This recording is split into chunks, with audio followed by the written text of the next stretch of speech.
Hoje a gente vai comentar esse livro, Jovem Stalin, do Simon Montefiore.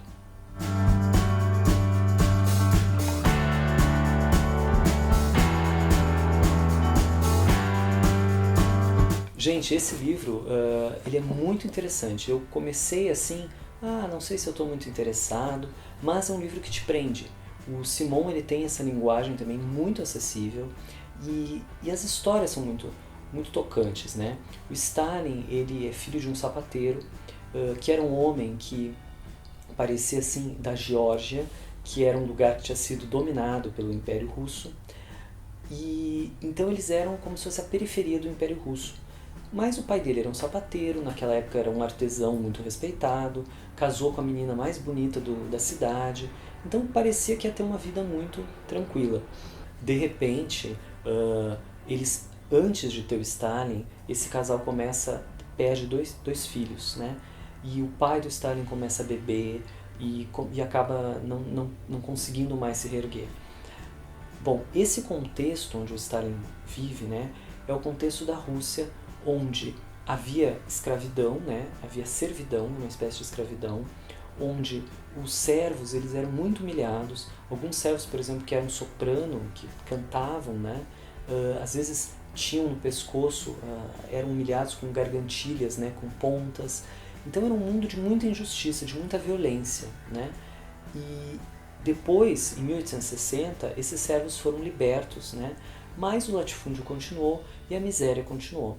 Então Stalin se cria nesse ambiente que também é um ambiente de muitas tensões, né?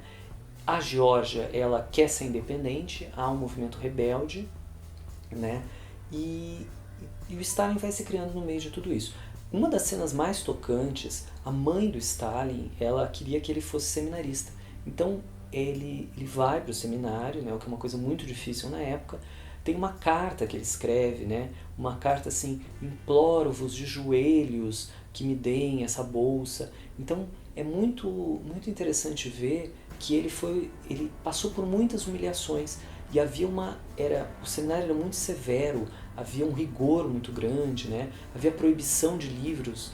E nesse seminário o Stalin começa a ler, por exemplo, Victor Hugo. E depois ele começa a ler poesias que são... o Stalin, com 23 anos, ele tinha lido 300 livros, né? Toda a literatura Balzac, toda a literatura clássica importante, ele tinha lido. Então ele acaba se tornando um jovem rebelde, também porque ele vai vendo, né, sentindo esses movimentos que haviam, e também há muita espionagem do próprio governo russo, né? Então essa sensação de que sempre tem alguém infiltrado, né? Em cada grupo, em cada reunião de estudo, sempre tem alguém da polícia secreta. Depois o Stalin conhece o Lenin, ele começa a ajudar o Lenin, ele faz assaltos a bancos para dar dinheiro para a causa do Lenin. E em um determinado momento, são vários movimentos que tem na Rússia, né? Vários grupos pressionando esse sistema absolutista, que era um sistema muito repressor, que tinha essa polícia secreta que se infiltrava em todas as reuniões, né, que era muito perigoso, nunca ninguém sabia quem era da polícia secreta, quem era agente duplo e tal. O Stalin acaba entrando, depois conhecendo o Lenin, entrando para o Partido Bolchevique, clandestino, né, e ele acaba encantando o Lenin porque ele assalta bancos, ele consegue dinheiro para a causa, ele é aquele cara que resolve, né? Então o Lenin acha que ele é um cara que, ele sabe resolver. E ele vai se aproximando, né? O Stalin ele acaba sendo preso pela polícia secreta, ele passa uns anos na Sibéria, mas depois de algum tempo estoura realmente a Revolução Russa, né, em 1917, e meio de surpresa, né? É uma coisa assim meio... parece que não havia... não estava muito planejado, né? De repente o poder praticamente cai na mão do Lenin, né? Do Stalin, do Trotsky, né? E eles percebem que eles têm que agir. E o Stalin acaba sendo incorporado, né? Nessa tríade, nos grandes líderes, né? Por ser essa pessoa decidida, essa pessoa que tem muito, né? Sabe o que fazer, sabe como resolver. O Lenin demora muito para perceber que o Stalin realmente ele é um psicopata, né? Ele é uma pessoa assim muito cruel, né, e que tem uma ambição desmedida, né, mas isso demora para o Lenin perceber. E só quando o Lenin está quase morrendo, ele deixa no seu testamento, né, tirem o Stalin da direção do partido, né, mas aí já é tarde demais. O Stalin consegue esconder esse documento, né. Então esse livro é justamente o Stalin enquanto jovem, né? O Stalin que está chegando ao poder, né? Mas aparecem já histórias assim muito comoventes, né? O Stalin foi uma pessoa que ele destruiu todas as pessoas, todas as famílias, as pessoas foram amigos dele, né? Tem uma cena, por exemplo, onde tem um congresso bolchevique de 600 e poucos delegados, ele acaba matando 400 e tantos, né? E o Stalin é responsável pela morte de 25 milhões de pessoas, se imagina, né? Muitos ele exilou na Sibéria, artistas, né? Aquelas pessoas que eram os executores, né? Que matavam em nome dele, também acabavam mortas. Há essa questão do Trotsky, né? Ele foi muito... ele tinha muito medo do Trotsky, porque foi também um dos líderes da Revolução. Aliás, foi mais ativo, né, do que ele. Foi um cara que realmente fez acontecer a Revolução, o Trotsky. E acontece que o Stalin acaba mandando matar o Trotsky, né, depois de alguns anos. Mas o que é interessante a gente conhecer é todo esse contexto, né, onde isso se desenvolve. Por exemplo, o próprio irmão do Lenin, ele foi enforcado pelo absolutismo, né, dos Romanov, de uma forma meio aleatória. Ele participou de uma forma muito marginal de um atentado ao czar, mas ele é enforcado assim e é o irmão do Lenin, quer dizer, há muitas injustiças por trás disso, né?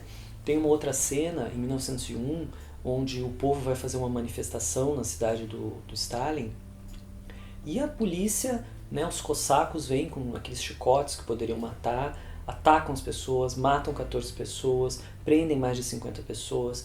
Então, quer dizer, a Rússia era realmente um caldeirão, né, com tensões sociais, com injustiça, né, muito grande. Essa questão da escravidão, que ainda era... As pessoas tinham sido libertadas em 1860, mas ainda eram considerados cidadãos de segunda classe. Muitas tensões. O Montefiore, ele se posiciona, às vezes, de uma forma um tanto crítica, mas não crítica ao que a gente sabe, o Stalin foi realmente um assassino em massa, né? Só que, às vezes, você fica assim, pensando que ele vai um pouco além. Então, em termos de história, você fica pensando, será que ele pode ter um posicionamento tão, assim, ele usa adjetivos, por exemplo, para o Lenin, né? Um louco, um selvagem, o próprio Stalin, então, nem se fala, né? Então isso às vezes causa um certo incômodo, porque você vê a gente sabe, né, que a CIA patrocinou alguns autores para que eles escrevessem, né, fizessem durante a Guerra Fria propaganda, né, pelo chamado mundo livre, né, que era o capitalismo. O Richard Pipes, que é um famoso historiador, ele era extremamente agressivo contra o Lenin, foi um dos grandes historiadores sobre o comunismo, mas ele estava nesse contexto da Guerra Fria, ele inclusive trabalhou para a CIA, né? Então tem momentos que a gente fica pensando, será que teria como dar mais relevo a toda essa injustiça que a sociedade russa tinha e que fomentou, né, também esse grau de revolta, esse grau de violência? Então são coisas que a gente acaba se perguntando.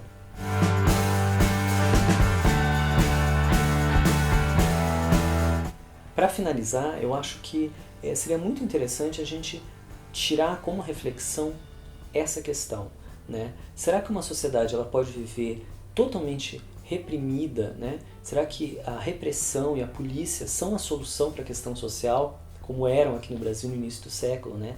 E aos poucos a gente parece que está voltando a isso. Então, temos como viver com uma injustiça social tão grande, com a desigualdade tão grande? Tudo isso são questões que o livro nos faz pensar. Espero que vocês gostem. Até a próxima.